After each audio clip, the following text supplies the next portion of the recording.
da entrevista dessa semana convidou a Carla Montoni, ela que é advogada especialista em direito previdenciário e coordenadora do Instituto Brasileiro do Direito Previdenciário, o IBDP. Não é isso, Carla? Isso. Do que é que a gente vai falar hoje? Nós temos muitos assuntos, né? Porque o INSS está muito em pauta, reforma da Previdência desde 2019, greve dos peritos e dos servidores do INSS e algumas outras questões que estão envolvendo o INSS nesse cenário nacional. Nesses últimos anos, se complicou a situação de quem quer se aposentar, de quem quer receber um benefício, e também os servidores do INSS também estão passando por dificuldades. Na verdade, os servidores resolveram aderir a essa greve, que foi deflagrada pela FENASPES, que é a Federação Nacional do Sindicato dos Trabalhadores em Saúde, Assistência Social e Previdência. A pauta deles, na verdade, é pedindo um reajuste de 19,9% para recompor as perdas inflacionárias, também concurso público, porque está defasado o número de servidores para a demanda que o INSS tem hoje. Uma fila enorme, né, de espera para conseguir. De processos iniciais, de demandas iniciais, sem contar com recursos e essas outras questões, temos uma fila de cerca de 1.800.000 processos. Nossa! Isso. E também melhorias na carreira, né? Eles estão solicitando, as demandas são essas. E os servidores, além dos servidores do INSS, os peritos que não são servidores, trabalham fazendo as perícias para o INSS, eles também resolveram aderir à greve. Não está todo mundo parado. Até semana passada nós tivemos informação que 20% dos servidores estavam parados e 50% dos peritos. As agências estão abertas, os canais 135, que é o telefone, o site meuinss.gov e o aplicativo meuinss.gov também estão funcionando. O que pode ocorrer, as agências estão abertas, como eu falei, o que pode ocorrer é uma lentidão ainda maior por conta dessa paralisação. E as pessoas que não têm outra renda, né, que estão aguardando para poder receber esse benefício, como é que elas ficam? Ficam nesse limbo que a gente chama, né? Porque sem previsão. Sem previsão. Não existe. Apesar de ter TAC, né, termo de ajuste de conduta, o Ministério Público entrou e existem prazos para que o INSS cumpra, mas muitas vezes não conseguem cumprir esses prazos e o remédio é esse, é esperar. Não tem outra saída. Isso está relacionado com as medidas do atual governo ou sempre foi assim? Sempre houve uma demanda grande para o INSS e sempre houve essa defasagem de servidores, né?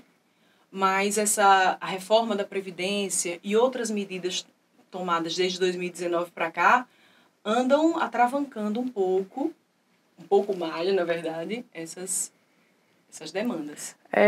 O Senado aprovou, não foi no último dia 30, uma PL que obriga a União a pagar antecipadamente os gastos com os honorários periciais. Isso. O que acontece é que quem procura o INSS para as demandas de benefício por incapacidade, como os auxílios-doença, que hoje em dia não chama mais auxílio-doença, é benefício, depois da reforma ficou benefício por incapacidade temporária, e as aposentadorias por invalidez, que também mudou a nomenclatura, agora é benefício por incapacidade permanente, e os BPCs, os LOAS, né, as pessoas conhecem, eles precisam de perito, precisam passar pela perícia médica. E o que acontecia é que os tribunais estavam arcando com valores dos peritos, mas depois da instituição do teto de gastos, isso ficou difícil para os tribunais. Então, o Congresso Nacional, em 2019, editou uma lei que obrigava a União, ou melhor, que obrigava os tribunais que davam um sustentáculo, vamos dizer assim, financeiro, para que esses peritos fossem pagos. Mas essa lei só vigorou até setembro do ano passado. Depois de setembro do ano passado, os processos voltaram a ficar atravancados porque os peritos não estavam recebendo. Então, agora, no último dia 30, foi aprovado o PL 4491 pelo Senado, que ainda vai para a sanção presidencial, para que a União seja obrigada a arcar com essas custas dos periciais. E as pessoas que perdem, ao final do processo, reembolsam a União. Mas não são todas. Só aquelas pessoas que realmente têm condições de pagar as custas processuais.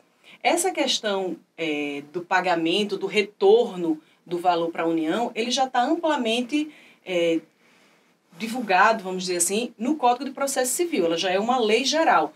Nos processos do INSS, eles não são muito aplicados, né? Não é muito aplicada essa questão do retorno do valor para a União, porque geralmente quem aciona a justiça contra o INSS invoca também a gratuidade da justiça. São pessoas que não têm condições. Pessoas que não têm condições. Então, ao final do processo, se não for vencedor, devolve o dinheiro para a União. Se assim ficar configurado, isso vai ser caso a caso, juízes é que vão decidir se a pessoa tem condições de arcar com essas custas ou não. Se não tiver, não paga. Se tiver, que vai retornar o valor. Você estava me contando sobre uma novidade com relação a mulheres que sofrem violência doméstica, né? Você explica um pouco para a gente Sim. do que se trata? Com a Lei Maria da Penha, trouxe várias medidas protetivas para as mulheres que sofrem esse tipo de agressão ou contra o agressor.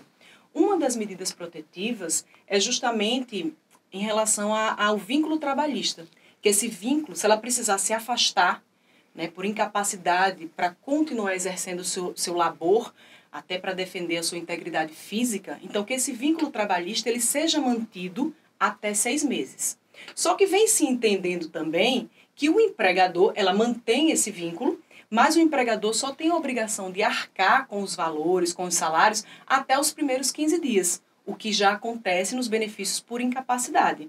O empregador paga até o 15º dia e a partir do 16º é invocado a assistência da Previdência Social para que arque com esses valores a partir do 16º dia.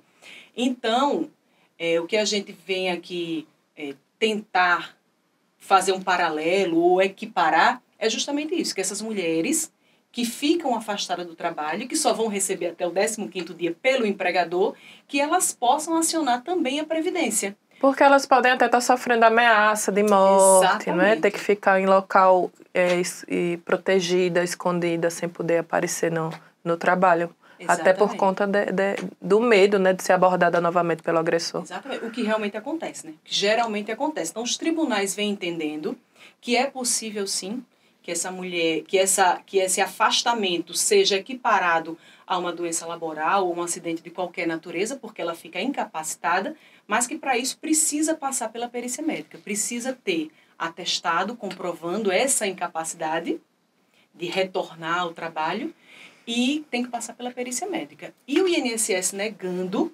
sempre tem a via judicial. Então, os tribunais vêm entendendo essa questão do empregador, que ele pague só até o 15º dia, como já é nos benefícios por incapacidade, como eu falei, e que a partir do 16º ela possa acionar a Previdência para ter essa sua proteção garantida, né? E o IBDP está aí para isso, né? Para que as pessoas que precisam, né, acionar o INSS podem contar com o órgão. Na verdade, o IBDP ele é o maior instituto, depois do IBDFAM, que é o Direito de Família, que é o IBDP. Então, o IBDP ele tem mais um cunho científico de estudo, de preparação, de cursos para os advogados e para as pessoas que estão interessadas em saber mais sobre o direito previdenciário e assim poderem atuar melhor na esfera judicial ou na esfera administrativa.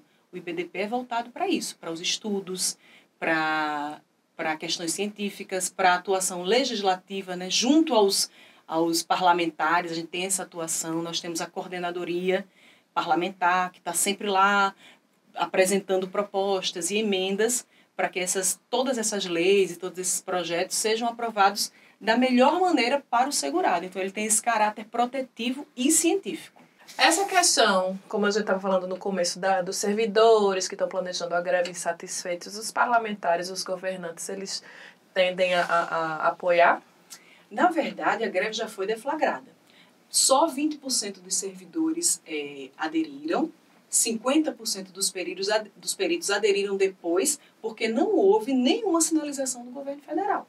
Então, como não houve sinalização para a negociação da pauta reivindicatória, então os peritos resolveram entrar. Por enquanto, 20% dos servidores, 50% dos peritos. Isso pode piorar se não houver essa sinalização que estamos aguardando. Nossa, e com toda essa fila de espera, né, vai virar o caos. Mais do que já está, né? É isso. E para finalizar a nossa entrevista, você quer explanar mais alguma coisa?